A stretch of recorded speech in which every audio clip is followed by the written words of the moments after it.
Hi mga kayamis! Today, samahan niyo ako at magluto tayo ng pork ribs caldereta. Tara, let's do this! So, for this recipe, gagamit ako dito ng baby back ribs from Mrs. Garcia. Nasubukan na nga kasi namin at nagustuhan naman namin dahil quality ang mga meat nila. So, hiniwa ko pala ito ng maliliit at sa mainit na mantika ay isi-stir fry lang natin to or iba-brownie. At eto na nga mga kayamis, pag na-achieve na natin yung ganitong kulay ay pwede na natin itong hanguin at itabi na muna. Dito pa lang na part ay amoy na amoy ko na at sobrang nagutom na ako. Same pan lang ay dito na natin igigisa itong ating white onion. Pwede kang gumamit ng red onion. Isunod ko na rin itong 2 billion pieces ng bawang at igisa-gisa lang natin to ng mabuti hanggang sa lumabas yung aroma niya. The next, isunod na natin yung ating mga senior fry na pork ribs. Konting patis at maglalagay tayo ng madaming paminta. Then, para may kick, lagyan natin ng chili flakes. At of course, meron ding liver spread. Then, itong tomato paste, mga 1 kutsara. At dahon ng laurel para talagang mabango itong ating nilutong caldereta.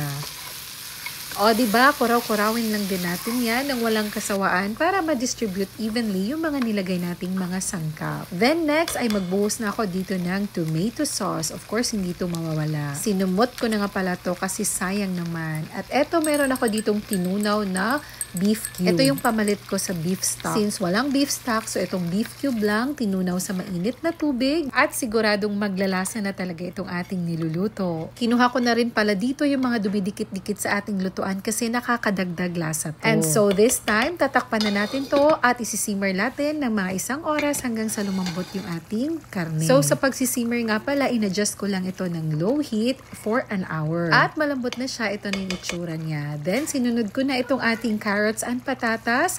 Itong carrots naman and patatas, pwede nyo naman siyang prituhin sa una but this time gusto ko siyang raw lang. So takpan ulit natin hanggang 10 minutes hanggang sa lumambot lang yung ating carrots and patatas. At kung gusto nyo naman na medyo crunchy pa itong ating mga patatas and carrots, pwede na lang i-adjust yung time niya. At ito, hindi makukompleto itong ating caldereta kung walang green peas at itong bell pepper. Meron ako ditong pula at berde para naman maganda yung kulay niya at yung presentation natin mamaya. Ito naman, simmer na lang natin to ng mga 2 minutes at luto na to kaya in-adjust ko na din yung lasa.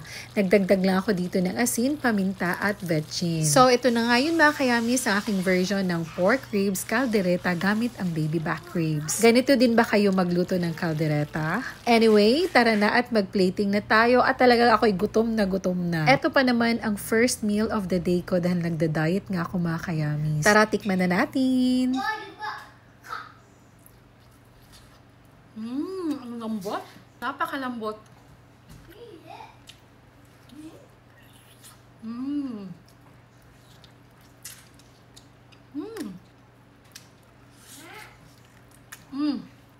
Kain mga kayamis. Rice na lang kulang. Patatas.